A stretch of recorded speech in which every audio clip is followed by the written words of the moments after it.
World के कोने कोने आनंद मार्ग फैल चुका है, लेकिन किसी भी बुद्धिजीवी को, किसी इंटेलेक्चुअल को सामने आकर यह कहने की हिम्मत नहीं हुई कि आनंद मार्ग का दर्शन जो है वो गलत है, यहां इसकी त्रुटियां हैं।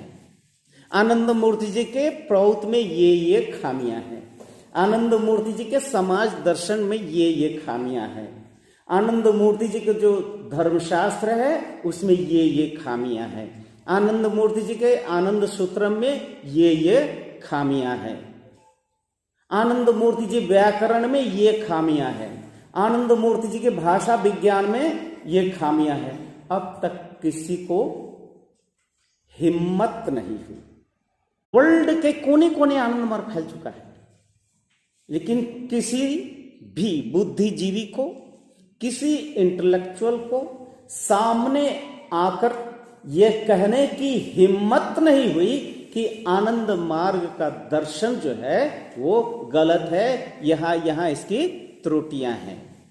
आनंद मूर्ति जी के प्रौत में ये खामियां हैं, आनंद मूर्ति जी के समाज दर्शन में ये खामियां हैं, आनंद मूर्ति जी के जो धर्मशास्त्र है उसमें ये खामियां हैं, आनंद मूर्ति जी के आनंद सूत्रम में ये खामियां हैं, आनंद मूर्ति जी व्याकरण में ये खामियां हैं, आनंद मूर्ति जी के भाषा विज्ञान में ये खामियां हैं। अब तक किसी को हिम्मत नहीं हुई। दर्शन है वो प्रैग्मेटिक है। प्रैग्मेटिक समझते हैं? व्यवहारवादी, व्यवहारिक, प्रैक्टिकल। सिद्धांत, कभी कभी बहुत सारे सिद्धांत है जो सुनने में बहुत अच्छा लगता है। हमें याद है हम लोग जब कॉलेज में पढ़ा करते थे तो एक विशेष पार्टी के नेता हुआ करते थे। वो जहां भी बैठते थे, वो रेस्टोरेंट हो, स्कूलों में हो, चाय पार्टी में हो, 24 घंटा उनके जुबान से सिर्फ उन्हीं के आदर्शों की बात होती थी। वो मार्क्सवादी थे।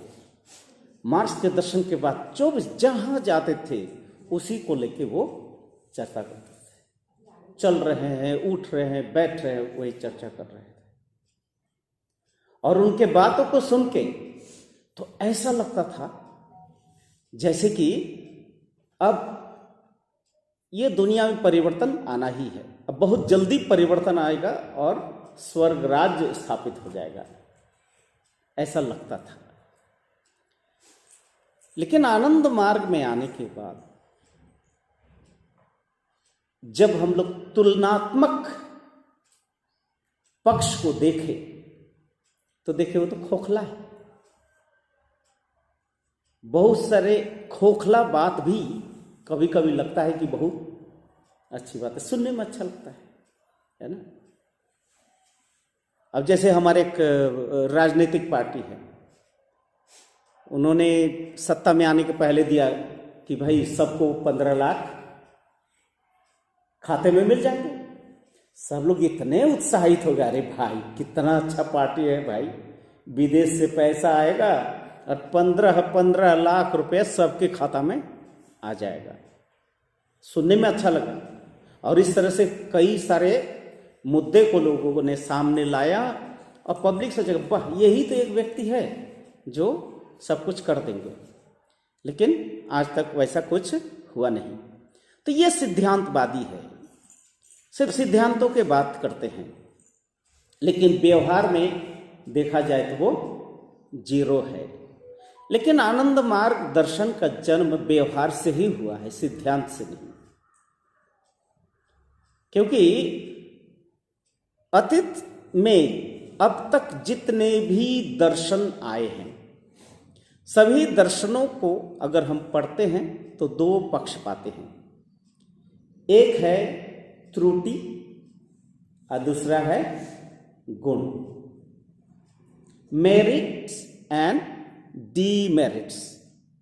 जितने भी दर्शन हैं वो आदम स्मिथ का दर्शन पढ़ें, कार्ल मार्क्स का दर्शन पढ़ें, या भारतवर्ष में जो 6 फिलॉसफी है जिसको बोला जाता है खड़ दर्शन, भारत के खड़ दर्शन आस्तिकवादी दर्शन है, सबके गुणों और अवगुणों, मेरिट्स एंड डीमेरिट्स, ये दोनों को चर्चाएं हमेशा हम लोग पाते हैं।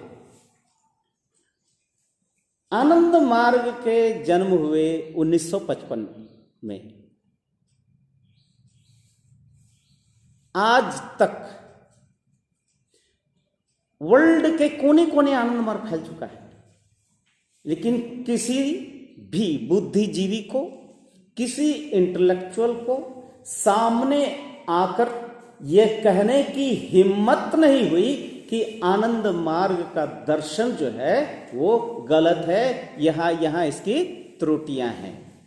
आनंद मूर्ति जी के प्रौत में ये खामियां हैं, आनंद मूर्ति जी के समाज दर्शन में ये खामियां हैं, आनंद मूर्ति जी के जो धर्मशास्त्र है उसमें ये खामियां हैं, आनंद मूर्ति जी के आनंद सूत्रम में ये खामियां हैं, आनंद मूर्ति जी व्याकरण में ये खामियां हैं, आनंद मूर्ति जी के भाषा विज्ञान में ये खामियां हैं। अब तक किसी को हिम्मत नहीं हुई। इसका मतलब ये है कि आनंद मार्ग का दर्शन सिद्धांतवादी नहीं है, मनुष्य के जरूरतों के आधार पर इस दर्शन को बनाया गया, क्या है, डिजाइन किया गया। हर मनुष्य के डिजायर को, मनुष्य के जो साइकोलॉजी है, मनोविज्ञान है, मनोविज्ञान के अनुकूल ही इस दर्शन का डिजाइन किए हैं बाबा श्री श्री आनंद मूर्ति जी ने। इसलिए आनंद मार्ग के जितने भी किताबें हैं, दर्शन शास्त्र हो, समाज शास्त्र हो या धर्मशास्त्र हो, सभी व्यवहारिक पहलुओं को लेकर ही हम लोग आगे बढ़ते हैं। तो आज जिस विषय पे हम चर्चा करेंगे वो है चतुर्वर्ग साधना। क्या है? चतुर्वर्ग साधना, 4 वर्गास। तो चतुर्वर्ग का मतलब क्या है? चतुर्वर्ग का मतलब ही है 4 चीजें। वो क्या है? धर्म, अर्थ और काम और मोक्ष। ये जो क्लास है इसका प्रारूप क्या होगा? अर्थात आदमी तो मोक्ष के बारे में सोचेंगे, या तो अर्थ के बारे में सोचेंगे, या तो काम के बारे में सोचेंगे। जैसे कि बाबा ने कहा कि ये पहले शरीर, उसके बाद मन, उसके बाद आत्मा।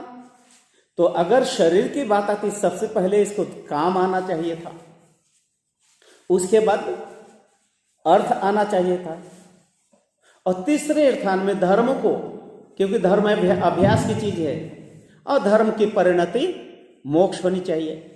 लेकिन यहां पर ऐसा नहीं, सबसे पहले किसको रखा गया? धर्म को, उसके बाद काम, उसके बाद अर्थ, लास्ट में मोक्ष को रखा गया। इसका कारण क्या है?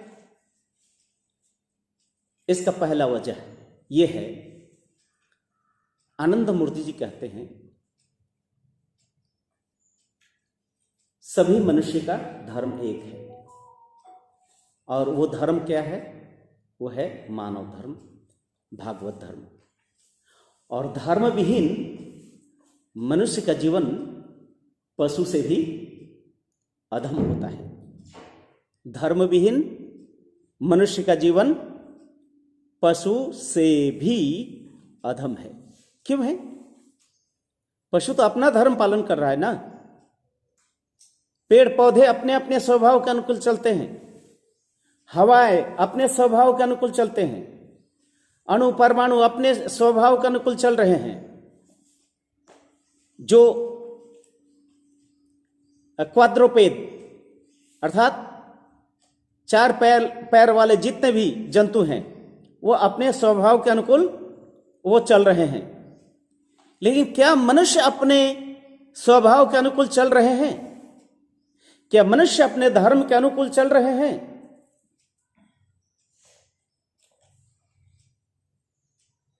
क्योंकि मनुष्य को तो हम चार पैर वाले जानवरों के कैटेगरी में नहीं रखे हैं। ये चार पैर वाले जानवर से बहुत ऊंचे है ये मनुष्य।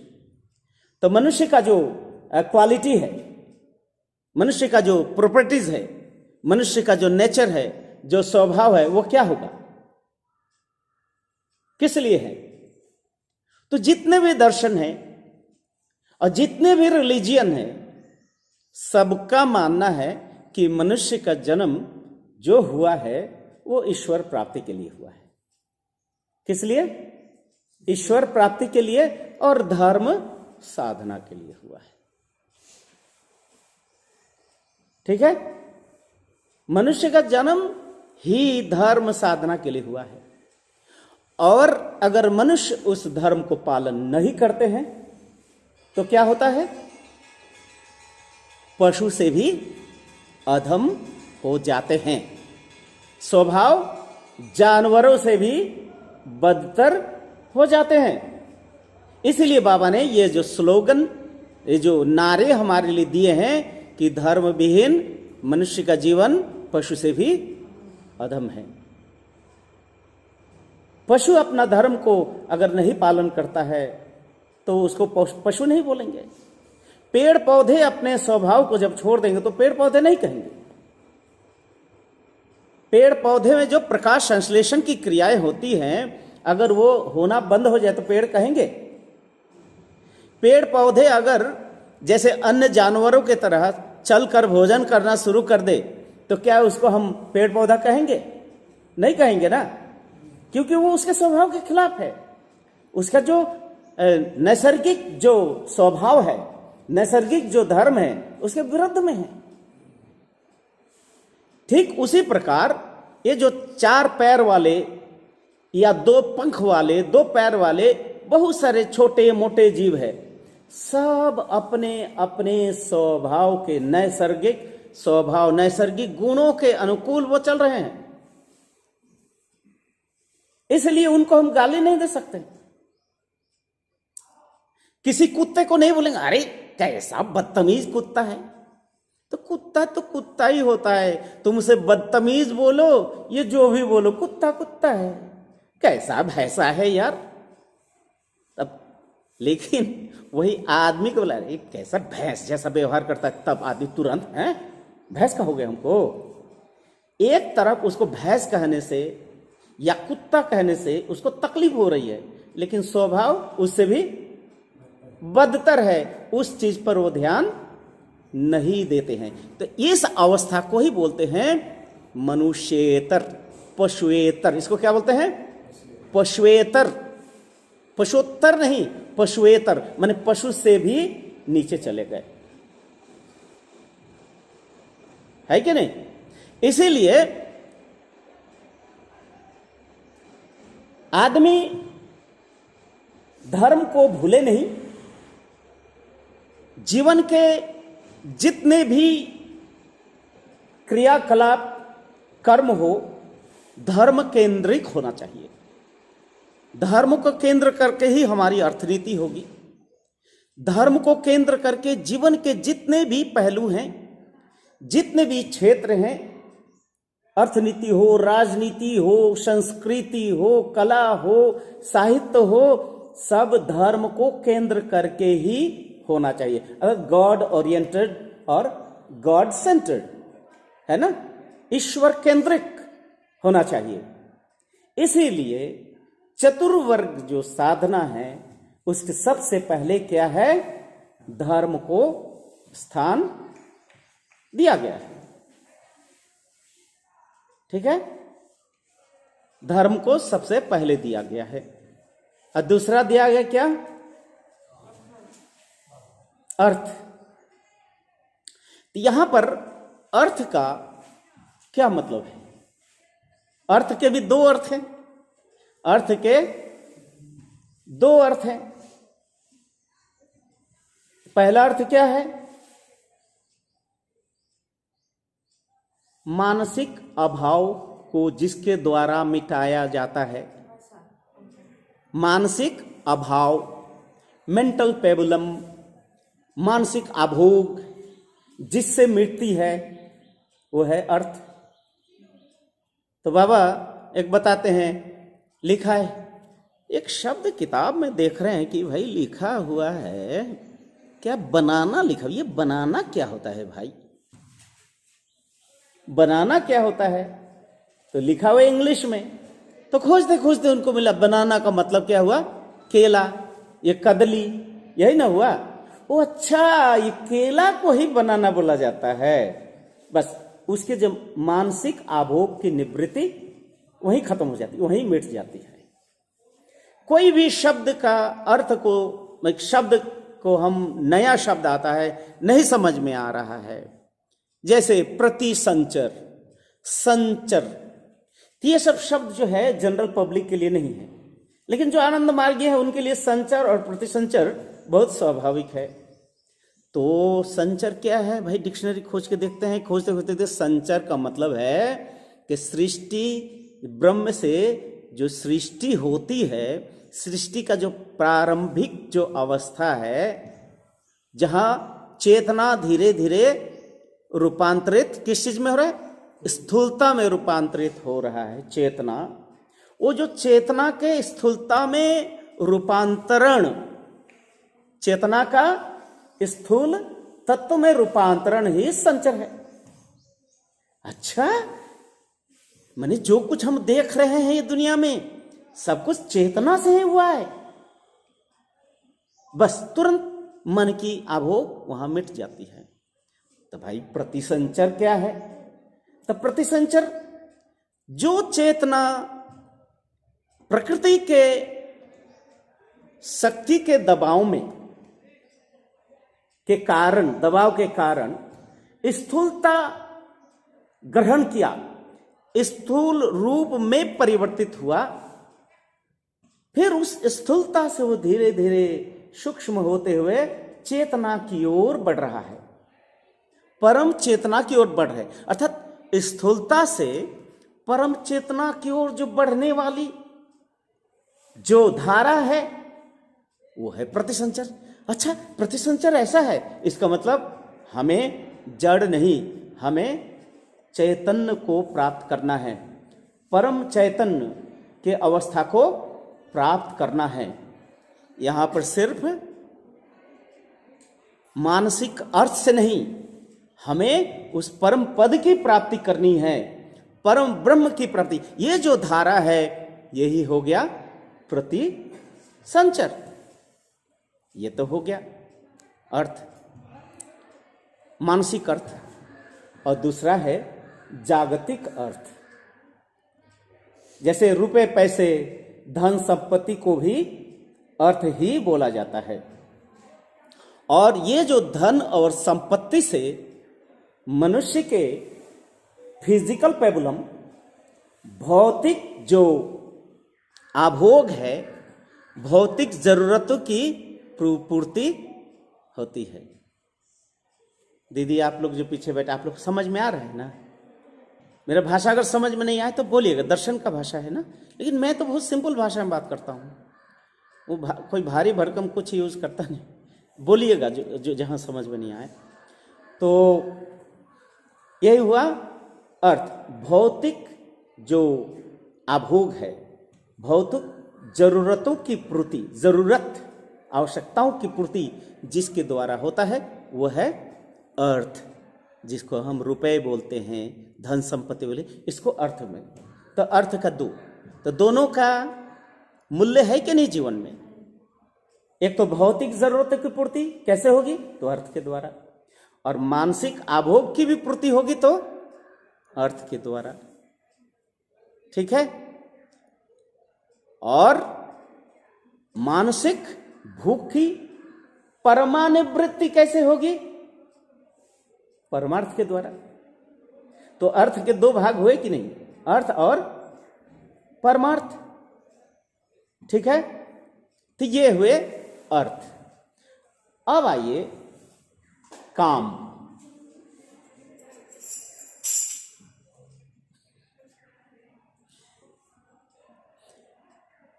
काम, काम का मतलब जनरली लोग क्या समझते हैं?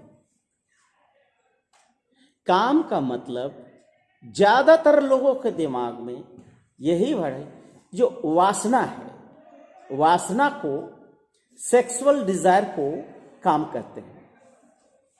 नहीं, यहां पर बात होता है, काम का मतलब होता है भौतिक अस्तित्व के रक्षा के लिए जो चीज जरूरत है वही काम है। भौतिक अस्तित्व के रक्षा के लिए जो जरूरत है वो काम है। तो मनुष्य के अस्तित्व के रक्षा के लिए सबसे जरूरी क्या है?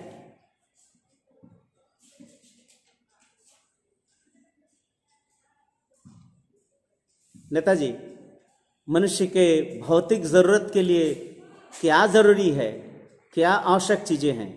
सबसे आवश्यक तो रोटी, कपड़ा, मकान, पांच है ना? भोजन, वस्त्र, शिक्षा, आवास, चिकित्सा, ये पांच हुए ना? ये है ना, ये आवश्यक है। इसके बिना मनुष्य के भौतिक अस्तित्व ही खत्म हो जाती है। ये जो भौतिक जो अस्तित्व है ये खत्म हो जाती है, ये पांच चीज का अभाव में। अर्थात इस भौतिक अस्तित्व को पूरा करने के लिए काम की जरूरत है। और बाबा ने ये बात स्पष्ट भाषा में कह दिया, इस काम के पूर्ति के लिए मैंने तुम्हारे लिए प्रौत दर्शन को दिया। क्या दिया? प्रौत दर्शन को दिया। हम सिर्फ आपको बता रहे हैं क्लास का जो प्रारूप कैसा होगा। उसके बाद क्या है?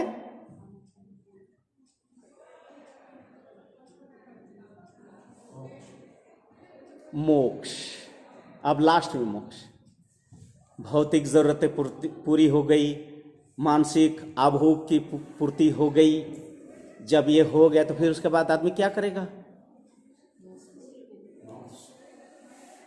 धर्म को पालन करेगा, धर्म पालन करेगा। क्योंकि ये जितने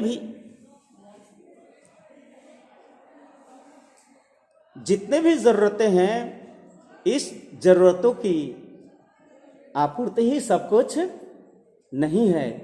इसके बाद जो नेक्स्ट होगा वो क्या है? सुखम वांछति सर्वोहि, सुखम वांछति सर्वोहि। फिर तस्मात् धर्म समद्भूतः, तस्मात् धर्म सदा कार्य, तस्मात् धर्म सदा कार्य सर्ववर्णै प्रयत्नतः। इसका मतलब क्या हुआ? सुखम वांछ, सब लोग सुख चाहते हैं, और ये सुख चाहने से ही धर्म की उत्पत्ति हुई है। सुख के निवृत्ति के लिए ही धर्म की उत्पत्ति हुई है। इसीलिए तस्मात् धर्म सदा कार्य, इस धर्म को पालन करना अर्थात अनंत सुख की प्राप्ति करना, यही सबका धर्म है। सर्ववर्णई प्रयत्नतः, जितने भी वर्ण के लोग हैं, ऊंचे नीचे, काले गोरे, छोटे बड़े, नाटे, जितने हैं, सब एक ही को पाना चाहते हैं। वो क्या है?